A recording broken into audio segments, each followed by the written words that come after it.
Et Yorana, bienvenue à toutes et à tous, heureux de vous retrouver dans ce nouveau numéro de Fais-nous foot. Notre édition d'aujourd'hui se fera en deux parties, une première partie réservée à la jante féminine et une seconde partie réservée à notre dossier de la semaine et la confrontation au sommet entre la sélection de France des moins de 21 ans en futsal et la sélection locale, les Eitoari.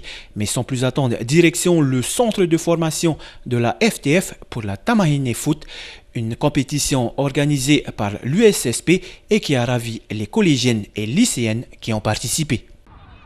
Près d'une centaine d'adolescents issus des différents collèges et lycées de Tahiti et de Moorea se sont affrontés lors de la dernière journée de la Tamahine Foot. Cette journée de football scolaire vient clôturer une série de 3 journées pour l'Union du sport scolaire polynésien. L'objectif est de proposer une activité foot sans pour autant concurrencer les autres sports collectifs tels que le volleyball. La journée de rencontre s'est déroulée en 2 parties avec une phase de classement puis une phase finale avec des demi-finales puis la finale aussi bien chez les collégiennes que chez les lycéennes. Bien sûr, ce sont toutes les valeurs qui sont véhiculées par le sport scolaire qui sont importantes et qui nous permettent aujourd'hui, dans la convivialité, de faire en sorte que que tous ces élèves issus de différents établissements puissent se confronter à travers le football. Les joueuses se sont données à fond pour gagner leur place en finale et remporter la victoire. Pour preuve, il a fallu passer par la séance de tir au but pour départager les équipes aussi bien lors des demi-finales que lors des finales. Chez les collégiennes, ce sont les filles de Taouni 1 qui remportent la victoire face à Tarawa grâce à 7 arrêts. Tandis que chez les lycéennes, les filles de Haurei s'imposent en finale face à Gauguin qui rate le coche.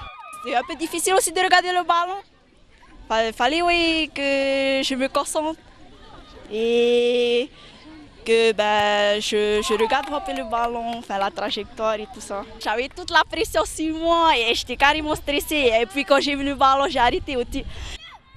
Le foot est une activité facultative et si dans un premier temps c'est la masse qui est recherchée par l'USSP, l'Union réfléchit toutefois à d'autres possibilités pour les éditions futures. Pour nous, l'objectif ce serait pour l'année prochaine de lancer un championnat de foot féminin en partenariat avec la fédération. Donc une convention est en projet et pour la prochaine rentrée, si on avait la possibilité de lancer le foot féminin, ce serait très profitable pour Tahiti et ensuite pour orienter ces jeunes vers des compétitions nationales voire internationales. Vive la Tamahine Foot! Honneur toujours aux demoiselles. Durant la journée de samedi, les comités de futsal de Tahiti et de Moorea se sont donné rendez-vous à Dragon pour la Tevahine Foot, une compétition exclusivement féminine qui n'en est qu'à son balbutiement. 150 femmes et petites filles se sont rassemblées à Dragon pour s'adonner à leur passion qui est le foot lors de la Tevahine Foot. Issues des différents comités de futsal de Tahiti et de Moorea et plus particulièrement de la zone Cux, ces demoiselles se sont amusées et en redemandent. Le football, j'ai commencé quand j'étais petite, mais ça fait 3 ans que je joue au futsal. L'objectif aujourd'hui, c'était de gagner, mais nous avons perdu. Mais c'est le jeu.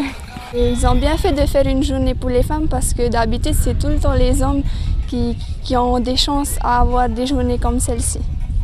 La féminisation du sport au sein de ces associations est un souhait fort pour la FTF. Si en 2014 on comptait 12% de femmes licenciées, l'objectif d'ici 2020 est d'atteindre les 20%, d'où le lancement de cette journée dédiée aux femmes. Aujourd'hui, les filles qui ont participé à la journée ont entre 9 et 12 ans, les femmes ont entre 17 et 30 ans. Et je suis vraiment heureuse que les comités aient répondu présent à cette journée qui consiste au lancement de la campagne Live Your Goals. À titre comparatif, la France compte 3% de femmes licenciées au football, alors que la moyenne mondiale est de 17%. Pour atteindre son objectif des 20%, la FTF peut compter sur la FIFA et son programme de développement Live Your Goals.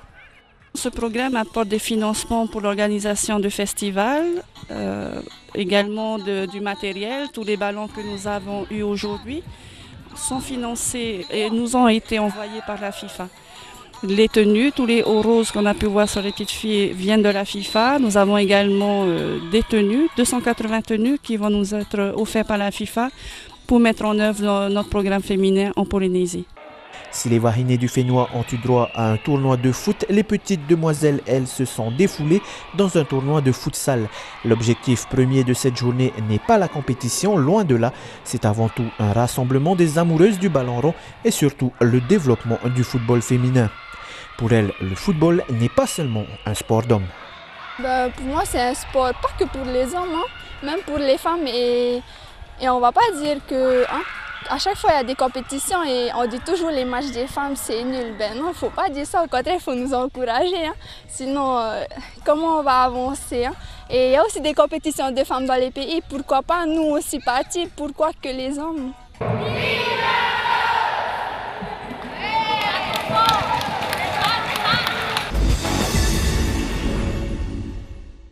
Place maintenant à notre dossier de la semaine. Retour sur les rencontres amicales entre la sélection de France des moins de 21 ans et la sélection locale, les Aitoari en futsal. Je vous propose de revivre cette semaine sportive haute en émotions. 9h du matin, après seulement 2 journées pour encaisser le décalage horaire, l'équipe de France est déjà sur le qui-vive. Les entraînements vont bon train, les consignes sont données. À quelques heures de la première rencontre amicale et malgré un petit souci, les joueurs de Raphaël Reynaud sont en jambes. Donc on a un peu diminué, on a un de nos joueurs majeurs qui est blessé, donc il ne pourra pas jouer. Donc un peu diminué, mais on est, il me semble, en bonne forme. La séance d'entraînement est spécifique, pas la peine de puiser dans les réserves. On cherche à peaufiner le système de jeu et autres coups de pied arrêtés. Joueurs et staff technique, tout le monde est concerné et chacun connaît son rôle. Je parle de l'équipe systématiquement, là pour le moment l'équipe qui attaque. Après une bonne séance tactique, les joueurs terminent par des tirs à 10 mètres. On règle la mire pour le match du soir. Si tactiquement et physiquement le groupe est prêt, l'aspect psychologique prend petit à petit place dans la tête des joueurs. Par contre, ce soir les gars, parce qu'il faut faire référence au jeu, n'attendez pas 5 minutes pour entrer dans le match. Ouais. Okay. Allez, 3h30 de l'après-midi, les joueurs sortent de leur repos. Vu qu'ils sont ensemble et qu'on est entre nous ici, dans cette ville-là, ça permet de peaufiner les affinités entre eux. Donc c'est tout à fait ce qui correspond à notre recherche par rapport à la vie du groupe. Il faut s'acclimater d'abord aux conditions météo, le décalage horaire qui est important, donc il y a ces aspects-là. Et puis après, pour le reste, c'est aussi définir les objectifs groupe et puis les objectifs sportifs. Donc effectivement, ça se met en place comme on le désire et ça se passe bien pour l'instant. Le staff est en plein préparatif, c'est autour de la préparation psychologique d'entrer en scène. Pas de grand discours sur la rencontre en elle-même, seulement rappeler aux joueurs qu'ils font partie d'un groupe qui a vécu plusieurs mois durant des expériences fortes qui forgent le sportif et surtout l'homme. Chacun d'entre vous quasiment m'a dit la même chose. On a une équipe parce qu'on est tous individuellement au service de cette équipe. Après une petite collation bien méritée, les joueurs se retrouvent autour de la table pour visionner leur dernière rencontre et revoir les quelques petites erreurs avant l'un des moments forts pour tout joueur qui se respecte, la remise du maillot national. Revêtir le maillot de l'équipe de France, c'est quelque chose dont beaucoup rêvent. Un rêve aujourd'hui devenu réalité pour Dylan, conscient également de la confiance qu'on lui donne. C'est un rêve pour tout le monde d'être en équipe de France, porter le maillot. C'est une fierté. Je sais que ça va être un match très difficile. Comme il nous a dit le coach, ils sont en train de préparer leur qualification. On sait que ça peut être un match facile, mais on va tout donner pour gagner. 16h40, tout le monde est prêt et on embarque dans le bus direction le stade de Fatawa.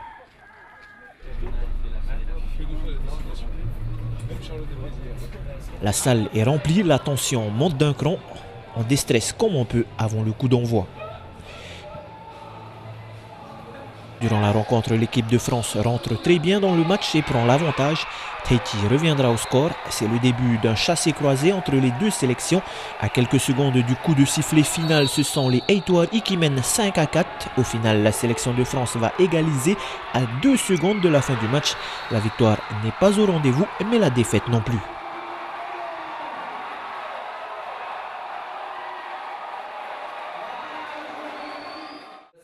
Si l'équipe de France est là pour les matchs amicaux, le staff technique prend également le temps pour partager son savoir. 2 jours durant une formation coaching mais également spécifique gardien de but est donné aussi bien par le staff de l'équipe de France que par le sélectionneur de Tahiti. Ainsi, 8 joueurs et entraîneurs venus des îles ont pu bénéficier de cette formation, preuve des rapports amicaux entre la FFF et la FTF. C'est essentiel d'avoir plusieurs missions. On a la chance de rester plusieurs jours dans votre très belle région. Les 2 matchs sont importants, bien évidemment. On est venu pour cette double confrontation, mais former des éducateurs, accompagner des éducateurs, discuter avec la fédération tahitienne nous paraît tout aussi important. Si le nul au final fait les affaires de la sélection de France, du côté de la sélection tahitienne, c'est une pilule plus difficile à avaler. Les protégés de Heitapu Hunter sont passés tout près de battre l'équipe de France et ils se rendent compte de l'importance de jouer des matchs de ce niveau afin d'acquérir de l'expérience. Encaisser à 2 secondes de la fin sur un 10 mètres, un pénalty à 10 mètres, c'est manque d'expérience. Donc ces matchs internationaux vont nous servir pour ça, puisque la France a joué 20 matchs amicaux. Matchs internationaux et nous on n'en a jamais joué, donc voilà, ça nous sert à ça, donc un bilan positif, mais bon, ça reste quand même à travers ce match nul qu'on leur donne à 2 secondes de la fin. Les Haïtoiris ont le potentiel pour faire de belles choses face à l'équipe de France. Malgré le match nul concédé dans les dernières secondes de jeu, les joueurs se remobilisent et s'entraînent 2 fois plus dur. Ils sont conscients des erreurs commises et comptent bien une fois de plus jouer les troubles faits face à la France. À quelques heures du second match et après une matinée au calme, les joueurs et leur coach se retrouvent autour d'une table pour les dernières consignes. La confiance est là, mais ils savent également que tout peut arriver et qu'un match n'est jamais gagné d'avance. Et monter, ok? C'est bon? Je ne vais plus répéter.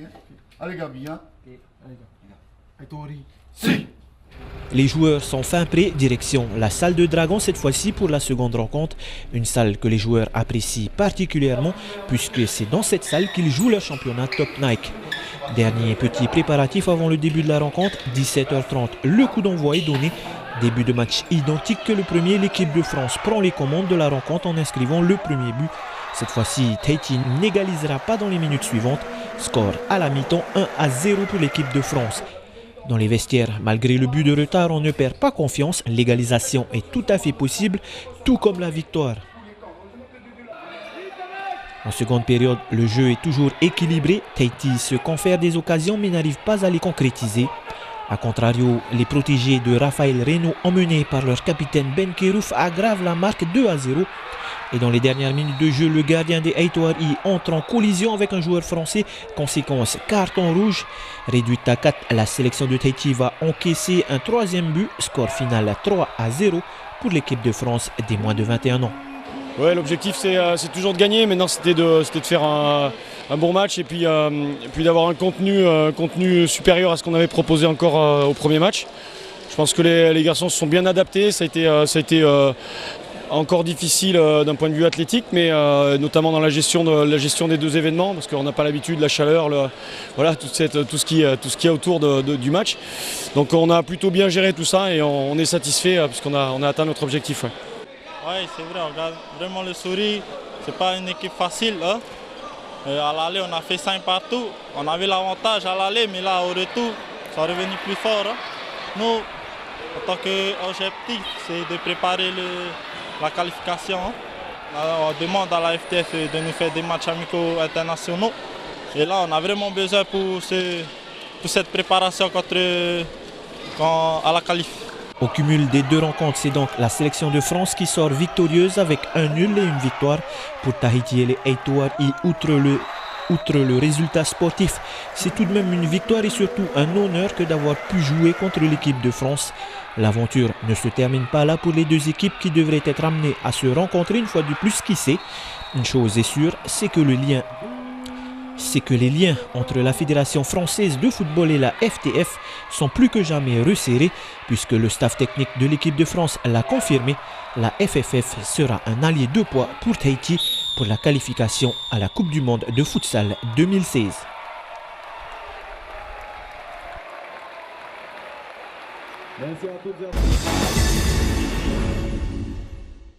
Voilà, c'est la fin de notre émission. J'espère que vous avez passé un agréable moment en notre compagnie.